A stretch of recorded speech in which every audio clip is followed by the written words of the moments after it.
भारतीय संगीत के सभी श्रोताओं को रागिनी त्रिवेदी का नमस्कार। भारतीय संगीत के वाद्यों के विकास क्रम को समझने के लिए इसके प्राचीन इतिहास को समझना जरूरी है। इस विषय पर निश्चित रूप से तो कुछ नहीं कहा जा सकता कि वाद्यों की उत्पत्ति कैसे हुई, किस वर्ग का वाद्य पहले बना, कौन सा वर्ग बाद में आया। अगर मानव समाज के विकास की परंपरा को ध्यान से देखें तो वाद्यों के विकास की रूपरेखा हम अच्छी तरह से समझ सकते हैं।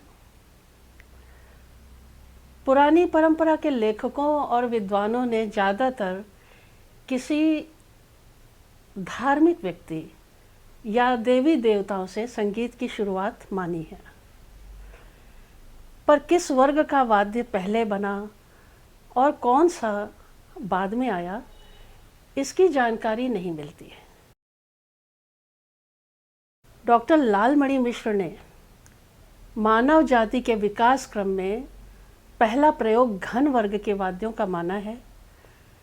उसके बाद क्रमशः अवनद्ध, जिसको हम अंग्रेजी में परकशन कहते हैं, जो चमड़े से मढ़े वाले वाद्य होते हैं, सुशिर जो वायु से या विंड इंस्ट्रूमेंट्स कहलाते हैं, और अंत में तंत्री वाद्यों का प्रचार हुआ, ऐसा माना है। वैदिक काल तक में ये सभी वर्ग के वाद्य किसी न किसी रूप में प्रयोग में आने लगे थे।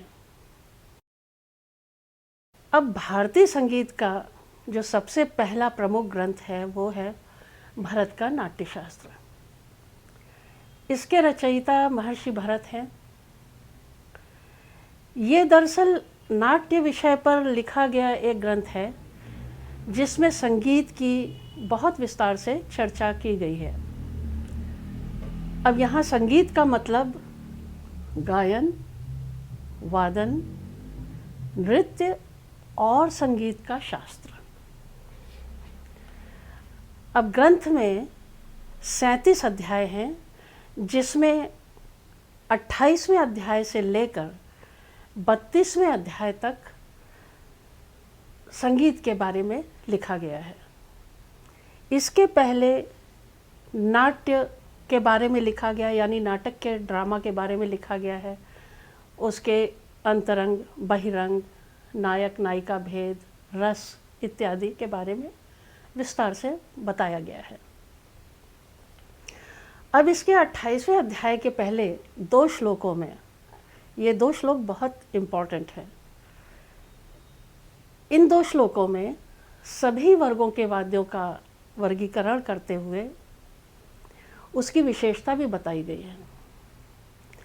जितने वाद्य थे उनको कैटेगराइज किया गया, उनको वर्गीकृत किया गया, और फिर वो वर्ग क्या है इसके बारे में उन्होंने बताया है। तो भरत कहते हैं, ततम चैवावनद्धम च घनम सुशिरमेव च चतुर्विधम तु विज्ञेय मातोद्यम लक्षणान्वितम। और इन वाद्यों का लक्षण बताते हुए वो कहते हैं, ततम तंत्रीकृतम ज्ञेय मवनद्धम तु पौष्करम घनम तालस्तु विज्ञेय सुशिरो वंश उच्यते। मतलब महर्षि भरत ने 4 प्रकार के ही वाद्य बताए हैं। उनका वर्गीकरण जो हुआ है उसमें 4 तरह के 4 वर्ग में सारे वाद्यों का किया गया है, जिनमें से पहला जो वर्ग है वो है तंत्री वाद्यों का, जिसे तत्वाद्य भी कहते हैं। दूसरा वर्ग आता है अवनद्ध वाद्यों का, तीसरा है सुशिर, और चौथा है घन वाद्य। अब जो वाद्य तार से बजते हैं वो तंत्री वाद्यों की श्रेणी में आते हैं, जैसे सितार, सरोद, रुद्रवीणा, विचित्र वीणा, सुरबहार इत्यादि। जो चमड़े से मढ़े वाद्य होते हैं, यानी परकशन वाद्य जो चमड़े से मढ़े हुए होते हैं, वो अवनद्ध वाद्यों की श्रेणी में आते हैं। अब यहाँ पे एक भ्रांति, एक धारणा की चर्चा मैं करना चाहूँगी, जहाँ पे ये अवनद्ध शब्द जहाँ प्राचीन काल में भरत ने इस्तेमाल किया, बाकी लोगों ने भी किया, उसको मध्यकाल में वितत नाम से जाना गया। कुछ लोगों की ऐसी धारणा है कि जो मिज़राब से बजते हैं वाद्य, स्ट्रिंग इंस्ट्रूमेंट्स, तार वाले वाद्य, वो तो तत् हैं, और जो गज से बजते हैं, बो से बजते हैं, उनको वितत कहा जाना चाहिए, कहा जाता है, ऐसा वो मानते हैं। लेकिन यहाँ पे ये गलत बात है। यहाँ पर मध्यकाल में जिसको वितत कहा है, यही प्राचीन अवनद्ध वाद्य है। इसके उदाहरण में हम एक पद जो तानसेन का लिखा हुआ है, तत् को पहले कहत है वितत दूसरो जान, तीजो घन चौथो शिखर तानसेन परमार। तो यहाँ पे साफ साफ बताया है कि तत् पहला है, वितत दूसरा है, घन बाद का है, तीसरा है, और सुशिर अंतवाद्य है। अब इनकी श्रेणी में, अवनद्ध वाद्यों की श्रेणी में आ जाते हैं तबला, ढोलक, पखावज, मृदंगम, नाल इत्यादि। अब जो वाद्य मेटल या ठोक के बजाए जाते हैं, धातु से बने होते हैं, वो वाद्य घन वाद्यों की श्रेणी में आते हैं। जैसे मंजीरा है, घंटा है, घुंघरू है, झांझ है, ये सारे वाद्य घन की श्रेणी में आते हैं। अब हम आते हैं ऐसे वाद्यों के पास जो हवा द्वारा, यानी वायु के द्वारा, विंड इंस्ट्रूमेंट्स जिनको कहते हैं, बजाए जाते हैं। ये सुशिर वाद्यों के वर्ग में आते हैं। इनको सुशिर वाद्य कहते थे, भरत ने इन्हें सुशिर वाद्य कहा है। जैसे बांसुरी, शहनाई, तुरही इत्यादि इत्यादि। भारतीय संगीत के वाद्य आज हम जिस रूप में हमको दिखाई पड़ते हैं, उससे लगता है कि इन्होंने विकास की एक लंबी यात्रा तय की है, और इस विकास में भारतीय परंपरा को बचाए रखने का पूरा पूरा प्रयास हुआ है, ये तथ्य सामने आता है। अब हम इन 4 वर्गों के वाद्यों में जो सबसे ज़्यादा परिवर्तन हुआ है समय के साथ, काल के साथ, वो है तंत्री वाद्यों का। इनका सबसे ज़्यादा परिवर्तन हुआ, इनका परिमार्जन हुआ, इनमें परिवर्धन हुआ। इसके बाद अवनद्ध वाद्यों में भी समय के साथ परिवर्तन हुए, लेकिन घन और सुशिर वाद्यों में उतना विकास नहीं हो पाया। डॉक्टर लालमणि मिश्र जी के भारतीय संगीत वाद्य की पुस्तक में आपको विस्तार से पढ़ने को मिलेगा। आज यहाँ पर हम तंत्री वाद्यों के विकास की ही चर्चा करेंगे। तंत्री वाद्यों में प्राचीन काल से लेकर अब तक उनकी बनावट में, मतलब उनके जो स्वरूप है उसमें, तारों की संख्या में, उसमें भी घट बढ़त होती रहती है, होती रही है समय के साथ, और उसकी निर्माण सामग्री में जो परिवर्तन हुए, उसके साथ ही 4 और भी बड़े सैद्धांतिक परिवर्तन हुए हैं, जिनको समझना बहुत ज़रूरी है। प्रारंभिक अवस्था को अगर हम ले लेते हैं, तो जो पहला पड़ाव है वो प्रारंभिक अवस्था का है, जहाँ पर प्रत्येक स्वर के लिए एक तार की व्यवस्था थी, मतलब एक तार और एक स्वर। इससे अभी आगे समाज नहीं बढ़ा था। जितने स्वर होंगे, स्वरों की उपलब्धि हो चुकी थी, षड्जग्रामिक स्वर उपस्थित थे, संपूर्ण गान वादन होता था, लेकिन एक तार के ऊपर सिर्फ एक स्वर बजाने की व्यवस्था ही पैदा हो पाई थी। ये प्रारंभिक अवस्था का काल है। अब जो पहला विकास हुआ है, जो दूसरा पॉइंट है उसमें, ये जो पहला विकास हुआ उसमें हुआ कि एक तार पर किसी कठोर चीज़ से रगड़ कर, तार एक ही है, और इस पर रगड़ कर अलग अलग स्वरों को निकालना। मतलब एक तार है और उसी तार पर यहाँ सा है, यहाँ रे है, यहाँ गा है, यहाँ मा है, इस प्रकार से एक ही तार के ऊपर स्वरों को निकालने की व्यवस्था को समझा गया और उसे विकसित किया गया और उसके ऊपर लगातार उस पर विकास होता चला गया। अब तीसरा बिंदु है जो दूसरा विकास हुआ, वीणा पे निश्चित स्वर स्थानों पर सारिका या पर्दों को बांधने की प्रक्रिया।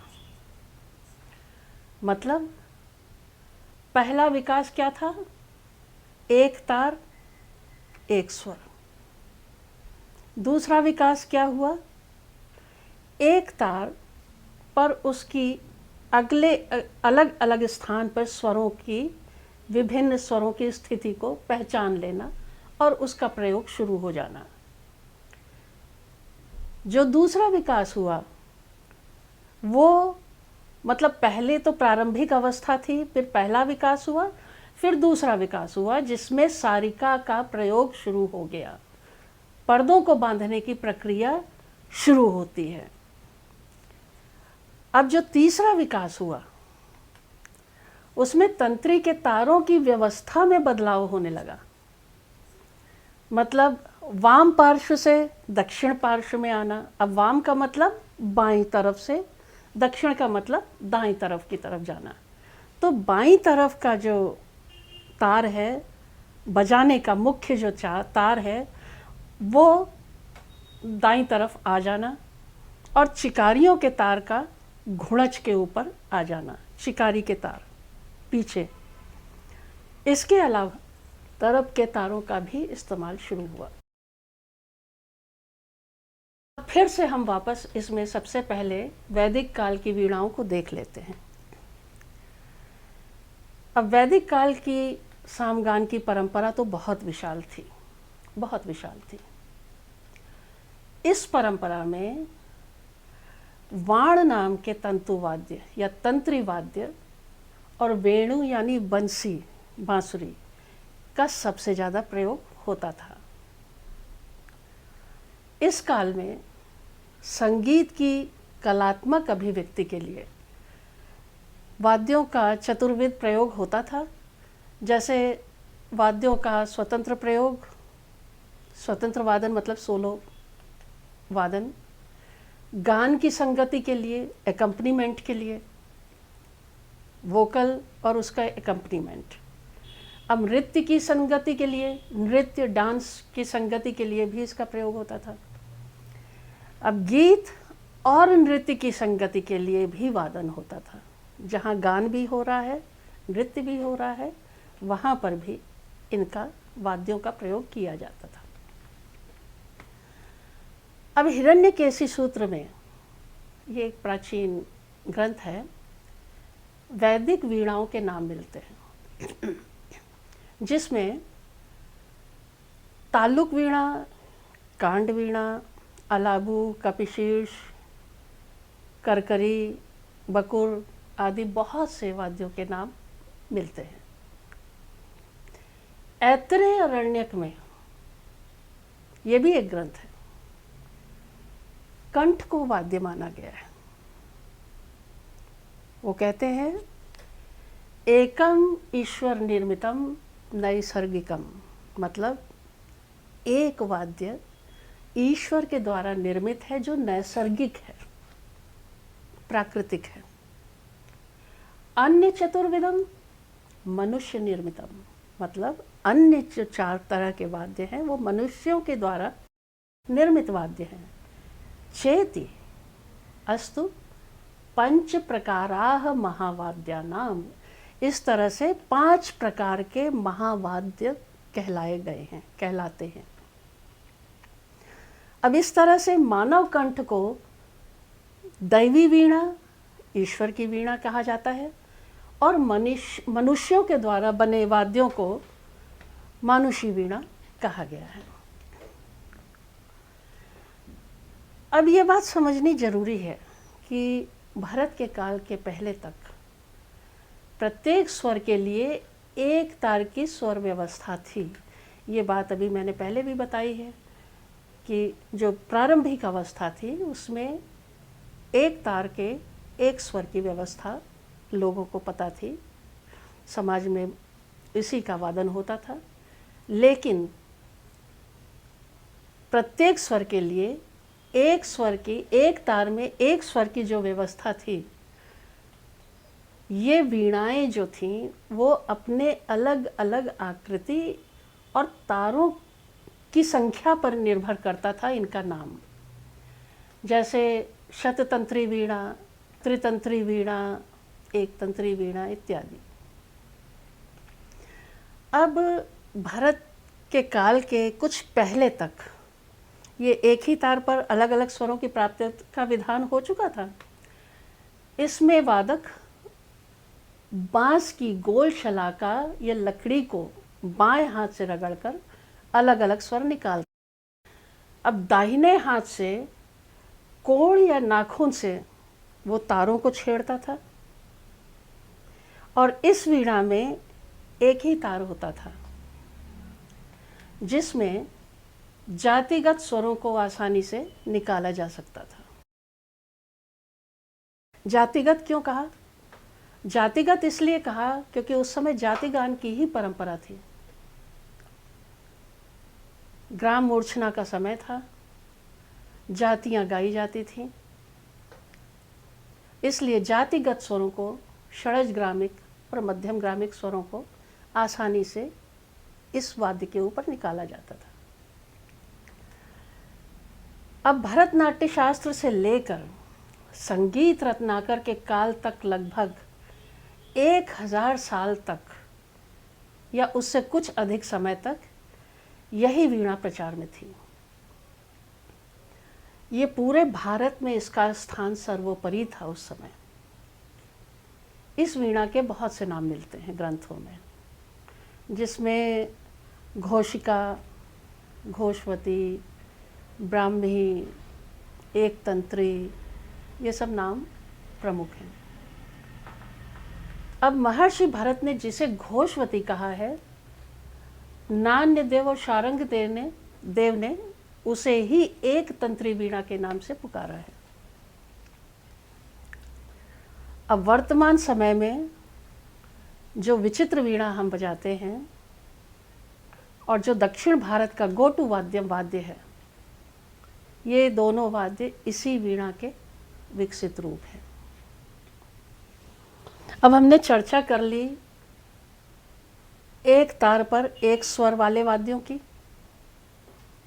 उसके बाद जो पहला विकास क्रम आया उसमें एक ही तार के ऊपर अलग अलग स्वरों को प्राप्त करके उसे बजाने की परंपरा का, जो भरत के काल से शुरू हो चुकी थी, उसके पहले ही से शुरू हो चुकी थी। लेकिन अब 9वीं शताब्दी के आसपास जो दूसरा विकास आया है, ये 9वीं शताब्दी के आसपास वीणा में सारिका का प्रयोग शुरू हुआ। ये सारिका क्या है? मध्यकाल में इसे सुंदरी कहते हैं और आजकल हम इसे पर्दा कहते हैं। अंग्रेजी में उसको फ्रेट कहा जाता है। इसका सबसे पहला प्रयोग मतंग मुनि ने किन्नरी वीणा पर किया और इस बात का उल्लेख उन्हीं की लिखी पुस्तक बृहद्देशी में हमको मिलता है। ये और आश्चर्य की बात है कि ये विश्व का पहला वाद्य है जिसमें पर्दों की व्यवस्था की गई, जिसमें सारिका का प्रयोग हुआ। अब संगीत रत्नाकर के काल तक संगीत के सिद्धांतों में बहुत बड़े परिवर्तन हुए, जिसके कारण किन्नरी वीणा का प्रचलन बढ़ा। जब हम किन्नरी वीणा की बात कहते हैं तो ये हमको जानना चाहिए कि मतंग मुनि ने किन्नरी वीणा पर ही सर्वप्रथम पर्दों की व्यवस्था या सारिका की व्यवस्था की। अब पूर्व मध्यकाल से इसके स्वरूप में जो बदलाव हुआ उसमें एक तो दक्षिण भारतीय तंजौरी वीणा बनी और दूसरी उत्तर भारतीय रुद्र वीणा के रूप में प्रचलित हुई। ये प्राचीन किन्नरी वीणा जिसमें पहले पर्दे नहीं थे, लेकिन मतंग मुनि ने जब पर्दों का प्रयोग किया तो उसका जो विकसित रूप जो सामने आया वो तंजौरी वीणा और किन्नरी रुद्र वीणा के रूप में सामने आया और ये उसके रूप में प्रचलित हुई। रुद्र वीणा को तानसेन के वंशजों ने अपनाया और इसे सरस्वती वीणा का नाम दिया। इस प्रकार ये वीणाएं 13वीं 14वीं शताब्दी के आसपास से अब तक भारत की श्रेष्ठ वीणाओं में अपना स्थान रखती हैं। अब भरत और शारंगदेव ने जिसे त्रितंत्री वीणा कहा है, अब हम ये दूसरी वीणा की चर्चा करेंगे। किन्नरी वीणा का विकसित रूप रुद्र वीणा और तंजौरी वीणा। अब हम यहाँ पे चर्चा कर रहे हैं त्रितंत्री वीणा का। ये भी प्राचीन वीणा है। इस वीणा ने इसी काल से किन्नरी वीणा के पर्दों की व्यवस्था को आत्मसात किया और ये एक ऐसे रूप में विकसित हुई जो कि अपने आप में नया स्वरूप लिए हुए थी। किन्नरी वीणा जो बाद में रुद्र वीणा के रूप में विकसित हुई, इसमें वीणा के तारों की व्यवस्था में भी परिवर्तन हुए। तारों की संख्या में वृद्धि के साथ साथ उनकी जो विशेष व्यवस्था की आवश्यकता पड़ी, अब इन वीणाओं की मुख्य वादन तंत्री को बाईं तरफ रखा गया और चिकारी के लिए भी अलग से एक छोटा सा घुड़च बनाया गया।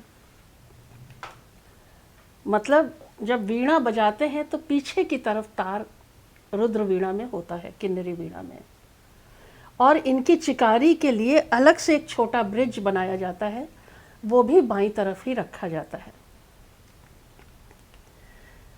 लेकिन त्रितंत्री वीणा का विकास इसके ठीक विपरीत दिशा में हुआ। इस वीणा का विकास सितार और सुरबहार के रूप में हुआ। सितार और सुरबहार में मुख्य वादन तंत्री दाहिनी तरफ आ गई और चिकारी के तार मुख्य घुड़च के बाईं तरफ आ गए। यानी हम आगे वाले तार को बजाने लगे और घुड़च के बाईं तरफ, मतलब पीछे की तरफ, चिकारी के तार मेन घुड़च जो था उसके ऊपर चढ़ गए। इस व्यवस्था के कारण ही आज सितार वगैरह जितने भी वाद्य हैं, इनमें तान तोड़े झालों में इतनी स्पीड आ गई है और बहुत तैयारी इसमें दिखाई देती है। ये इनके वादन की बनावट, वादन क्रिया करते समय जो वाद्य की बनावट में परिवर्तन हुए, ये उसके कारण हुआ है। अब यहाँ पे थोड़ी सी चर्चा सितार वाद्य के विकास पर भी कर लेते हैं। आधुनिक भारतीय संगीत के सबसे ज़्यादा प्रचलित वाद्यों में से सितार एक है, हम सब जानते हैं इस बात को। इसके पीछे अनेक प्रकार की भ्रांत धारणाएं बहुत फैली हुई हैं। कई लोग ये मानते हैं, जानते हैं कि अमीर खुसरो ने इस वाद्य का निर्माण किया, पर इस बात के लिए कोई प्रमाण नहीं है।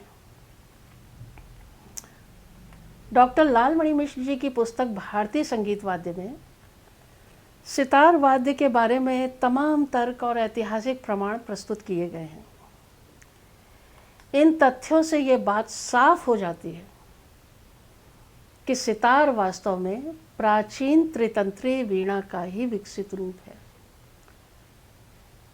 संक्षेप में जो तर्क दिए गए हैं वो मुझे जितना याद है मैं उतना बता सकती हूँ।